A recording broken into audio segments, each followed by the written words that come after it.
Hello everyone, it's Kim Kunkel, owner and designer over at EasyDigitals.com. I just wanted to show you guys a quick tip today. I was going through some of my photos and I ran across this picture I took in February of my mom. We were at Death Valley. One of the things that just jumped out at me was this part of her jacket is much larger than she really is, because sometimes clothes malfunction and they make us look larger than we really are. And I just wanted to do a quick fix on it, and I thought I may as well show you guys. Get funky now. Ow! So what I'm going to do is I'm going to come up here to my lasso tool, and I'm just going to draw a circle around this area that I want to change. And I'm going to press Control J and make a new layer with just that area. So if I press Alt and my little eyeball, you can see that I have that on a new layer.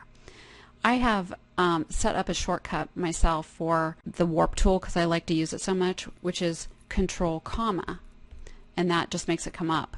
So if you want to know more about how to create your own shortcuts, leave a comment below and I'll make a tutorial on that, or you can just find another tutorial on it online somewhere, I'm sure. The way that you're going to do it is you're going to go Edit, Transform, Warp. In this photo, I want her leg to remain where it is. So I'm going to come up to this little thing here, and I'm going to click on this little dot, and that anchors that little area of my square. So I'm basically just going to, actually I'm just going to zoom in on this, so I'll go back to my warp tool. Okay, so I'm just basically going to push this over right in the middle, just to make it look more like how she really looks, you know. Yep. And I'm going to push this zipper back up just because I can, and it makes it a lot easier if it's set up. So that's it, and I press enter. I'm just going to come in, and sometimes the easiest way to see where your edges are is to just add a stroke. And it tells me exactly where my edges are if I might have something that I want to fix. Add a mask. Any areas that might look like they're cut, like right here, I can just mask them off.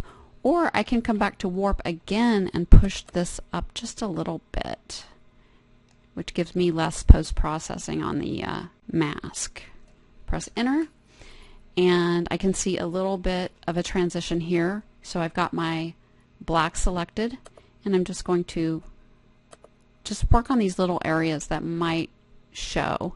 I could turn back on my stroke to see where my lines would be. Oops. And maybe a little right here. Got to come over to my mask. Maybe a little right there. I think the transition is pretty good. I don't see a lot of lines anywhere else.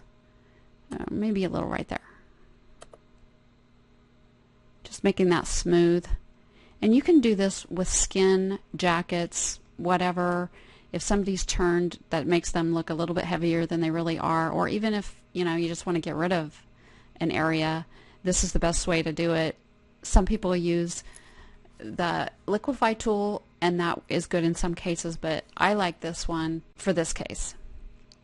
View, fit on screen. Now let's do our before and after.